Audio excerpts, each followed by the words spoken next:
একটা বড় bomb busting করে দিচ্ছি। শওকত মোল্লা পুলিশি ড্রেস পরিয়ে রাতের অন্ধকারে অনেক মানুষকে খুন করে দিতে পারে।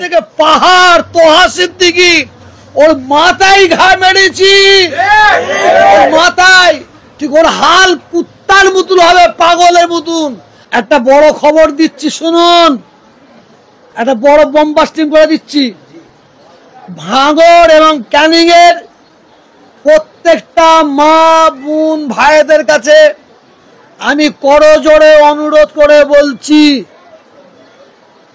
আপনারা আপনার এলাকার থানার প্রত্যেকটা থানার ওসির ফোন নম্বরটা আপনারা সংগ্রহ করে রেখে দেবেন। ভাঙড় ক্যানিং এলাকার প্রত্যেকটা মা বোনকে বলছি, আপনারা আপনাদের এলাকার প্রত্যেকটা থানার ওসির ফোন নম্বরটা আপনারা সংগ্রহ করে রেখে দেবেন। রাতের অন্ধকারে যদি আপনার দরজার কাছে পুলিশ যায়, পুলিশ যদি যায়, আপনারা ঘর থেকে বেরোবেন না, ঘর থেকে বেরোবেন না। ঘরে থেকে ওসিকে ফোন করবেন, ওসি সাহেব আমার ঘরের দরজার সামনে 4-6টা পুলিশ এসে দাঁড়িয়ে আছে, আপনি কি পাঠিয়েছেন? যদি বলে হ্যাঁ পাঠিয়েছি, তবে দরজা খুলবেন, তা না হলে দরজা খুলবেন না। কারণ ভাঙড় ক্যানিং এর মানুষ আশঙ্কা করছে পুলিশি ইউনিফর্ম তৈরি হচ্ছে। পুলিশি ইউনিফর্ম তৈরি করে যারা ওর বিরুদ্ধে কথা বলে তার বাড়িতে পাঠিয়ে পুলিশের নাম করে যাবে, পুলিশি ইউনিফর্ম পরে যাবে, তাদের তুলে নিয়ে গুম করে দিতে পারে, গুম করে দিতে পারে। কারণ ও এত বড় জালেম, ও এত বড় খুনি। ভাঙড়ের মানুষ ক্যানিং এর মানুষ বলছে, আর এই কথাটা ভাঙড়ের মানুষ ক্যানিং এর মানুষ আশঙ্কা করছে। কারণ ভাঙড় ক্যানিং এর মানুষ ওরা ঘরের ভেতর থেকে বেরিয়ে পড়েছে, বেরিয়ে পড়েছে। এই উপায়টা, এই পদ্ধতিটা ও চালাতে পারে, ও চালাতে পারে। রাতের অন্ধকারে কিছু লেডেল বাহিনীকে ও পুলিশি ইউনিফর্ম পরিয়ে তাদের বাড়িতে পাঠিয়ে তুলে নিয়ে এসে খুন করাতে পারে। এটা ভাঙড় ক্যানিং এর মানুষ আশঙ্কা করছে। কারণ ওর বিরুদ্ধে যেই কথা বলছে শুধু কেস আর কেস, কেস আর কেস, মিথ্যা কেস দিবার এক নম্বর নায়ককে, এক নম্বর নায়ককে। আর বলুন,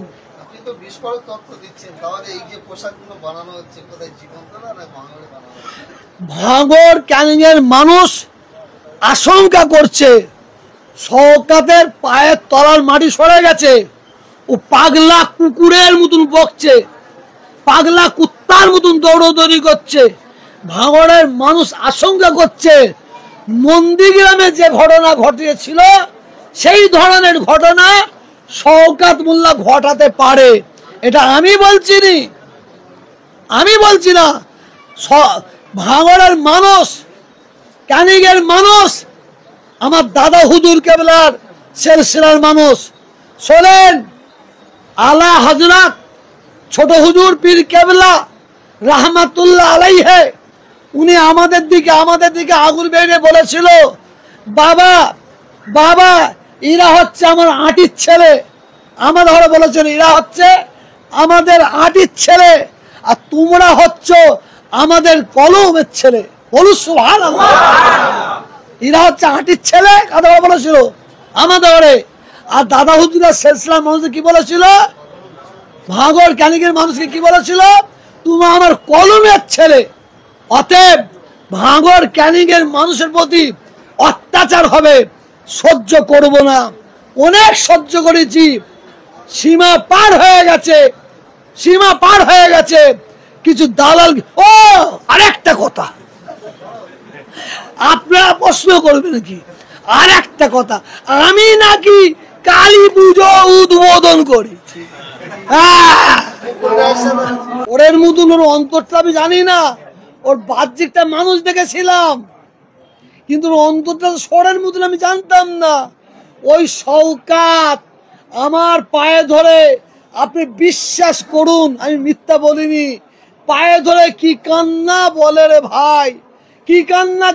আপনার ফটো দেখবেন, পায়ের তলায় পড়া আছে ওই কম বক্তা, ওই ও তো বেঈমান, ও তো বেঈমান, ও তো মুশরিক, ও তো মুনাফিক। ওকে ওকে যদি আল্লাহ হিদায়াত করে তবে হিদায়াত হবে, তাহলেও হিদায়াত হতে পারে না। সময় আসলে, সময় আসলে ইনশাল্লাহ যাব, ইনশাল্লাহ।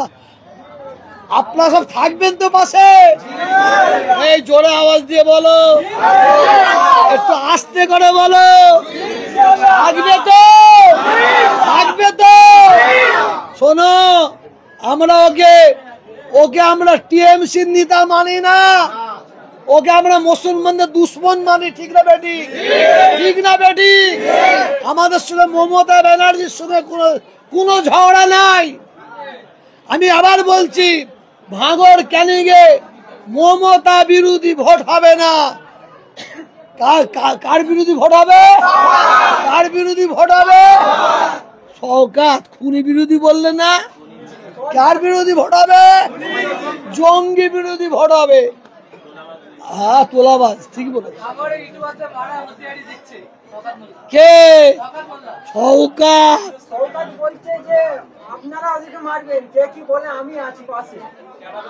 বলতে পারে, ও বলতে পারে, ওর তো এটা কাজ। ওইটা ওর ব্লাড, ওইটা ওর রক্ত, ওটা মানে জন্মগত দোষ মনে হয়, ওটা ব্লাডগত দোষ নয়। ইউটিউবারদের কি বলছে, কি খেলাবে? শওকাতের ক্ষমতা আছে। একটা জিনিস জানবেন, শওকাত কিন্তু একটা কথা বারবার বলে, আমার নামে একটা কেস দেখাতে পারবেন? আমার নামে একটা, এই শোনো, আমার নামে একটা কেস দেখাতে পারবেন? আমার নামে একটা, ঠিক বলে। যত অন্যায় ও হচ্ছে মেন প্ল্যান করে, ওই করায় ও লাগিয়ে। আচ্ছা, ক্যানিংয়ের মানুষ, ভাঙড়ের মানুষ এত বোকা, কেস খাবে কে? হ্যাঁ, কোর্টে যাবে কে? ও হচ্ছে আসল মাস্টার। ও ইউটিউবারদের গায়ে হাত দেবে, বড় মাস্তান হয়ে গেছে। আগেও বলেছি, আবার বলছি, ইউটিউবারদের গায়ে মার তো দূরের কথা, একটু আঁচড় দিয়ে দেখাতে বলেন। আমি আপনাকে বলছি, একটা আঁচড় দিয়ে দেখাতে বলেন। এখন আইন শেষ হয়ে যায়নি, আইন শেষ হয়ে যায়নি। ও বুঝতে পারছে আমি কি করছি আর কি করেছি। আপনি দাঁড়ান, ভোট হবে তো ভাঙড়ে আর ক্যানিংয়ে, ভোট হবে তো, ভোটটা করতে দেন। আমার তৃণমূলের ওপরে আমার কোনো আক্রোশ নাই, আমার কোনো আক্রোশ নাই। এই তৃণমূলে 10-12টা 15টা এমএলএ আছে, এমপি আছে, তারা অত্যাচারিত।